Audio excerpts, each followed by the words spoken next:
Alright, so we got the full summary for 1106, and we're going over a lot more than what we were able to go over yesterday. This chapter is honestly pretty good. Like, Luffy is for sure on spotlight in this chapter. He has a lot of great sequences. And also, if you watched my video yesterday, you'll know we talked about who showed up to Egghead. And it wasn't the Blackbeard Pirates, it was actually Dory and Broggy, the Giants. And we're finding out why they showed up, and it's kind of what we've suspected, but it's also kind of funny, and we'll get to it. So the chapter starts where the last one ended. Vegapunk continues with his monologue from the previous chapter. He was talking about the possibility of Bonnie being killed by a pacifista now that she's a pirate. Vegapunk feared about this, so he risked his life and put a secret program in all the pacifistas based on Kuma. Vegapunk put Bonnie on top of the pacifista's authority hierarchy. She's even above the Gorosei's authority. Vegapunk says, even if the world is your enemy, your father will never betray you. And Vegapunk asks Atlas to tell Bonnie that she has the highest authority to control pacifistas.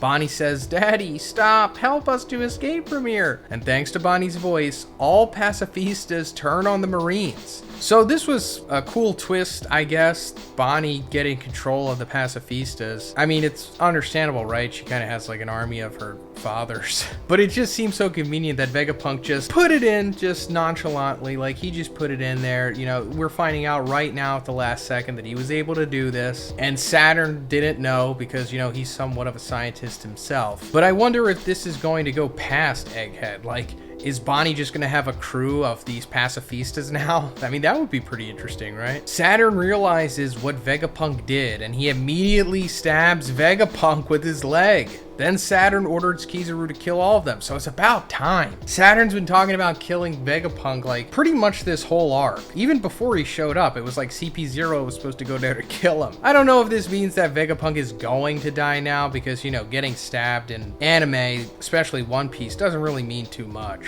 Unless it's like a flashback. But I also wouldn't be surprised if Vegapunk does die in this arc because all of his information and everything is in Punk Records, which is essentially like the prototype of the internet. And Atlas is still kind of Vegapunk, I guess, you know? And York's still out there. And I guess there could be a death in this arc. I mean, it would just be too convenient if Vegapunk lives because he's just too knowledgeably powerful. If that's a phrase that I could use that makes sense. Sanji and Frankie try to stop Kizaru. Frankie is pierced by Kizaru's beam. Sanji blocks one of the beams, but he is finally pierced by Kizaru too. Oh boy, here we go. The agenda piece is gonna go wild with this one. It seems like in the hardcore fandom, Kizaru is more beloved than Sanji, which is honestly the way that it should be. But I guess it's still showing that Sanji should be struggling against characters of Kizaru's stature for sure. But I really would like to see them go one-on-one, but it's just not time for that yet, I guess. Then Kizaru goes for Bonnie. Kizaru is about to kill Bonnie, but Luffy in Gear 5 appears to stop him. Kizaru is blown away by Luffy's punch. He uses a normal Haki punch, not a new attack. Then Luffy turns the ground to rubber, saving everyone who was falling.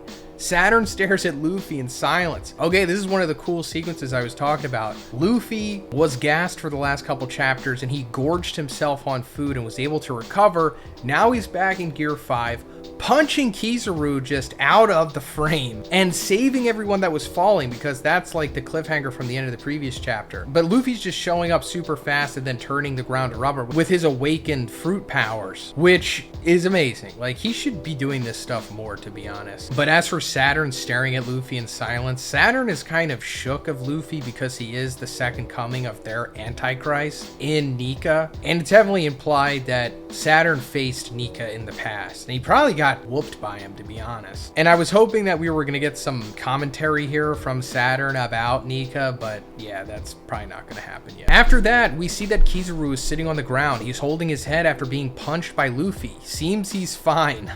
I like that Redon had to put that in parenthesis just for the agenda piece going on. It's like, is Kizaru rocked by that?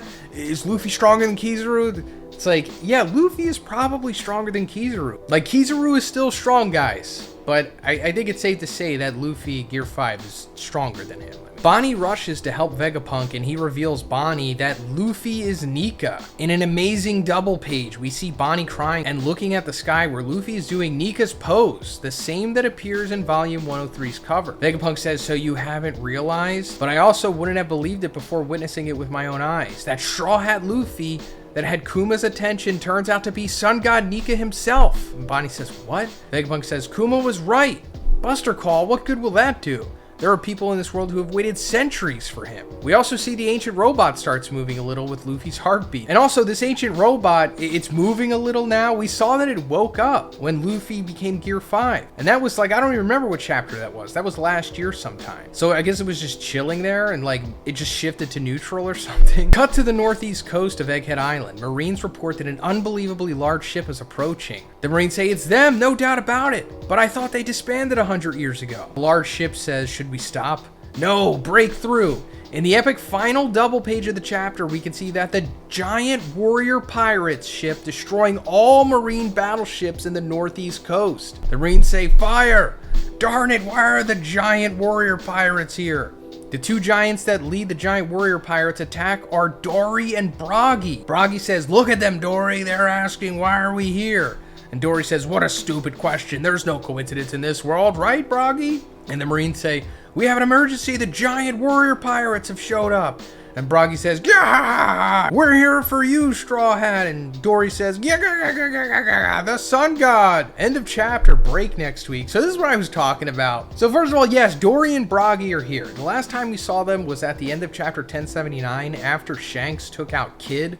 Dory and Broggy just hit him with the layup and took out the rest of the Kid Pirates and their ship. They were just upset that Kid even threatened to attack Elbaf in the first place. And that was like the first time we saw that they had finished their little garden feud that they had going on for over 100 years and just decided to go back to Elbaf. So what I'm assuming happened was after they just cleaned up Kid, they started talking to Shanks, and Shanks was like, yeah, Luffy, you guys know him, right? He's cool. He awakened his devil fruit. Isn't that cool as well? He's like Nika now. And I guess they were like, oh, Nika, oh, we all know him. Everybody knows Nika, right? Because, you know, before Who's Who started talking about Nika to Jinbei, no one knew Nika, and now everybody does. It's like, oh yeah, I forgot to tell you guys about Nika. Yeah, he's cool. We all know what he looks like. We know what he did. And I get it. Nika was, or Joy Boy, was probably a giant or a buccaneer or something like that. So it's understandable that the giants probably know him. But still, it's like they saw Luffy using his devil fruit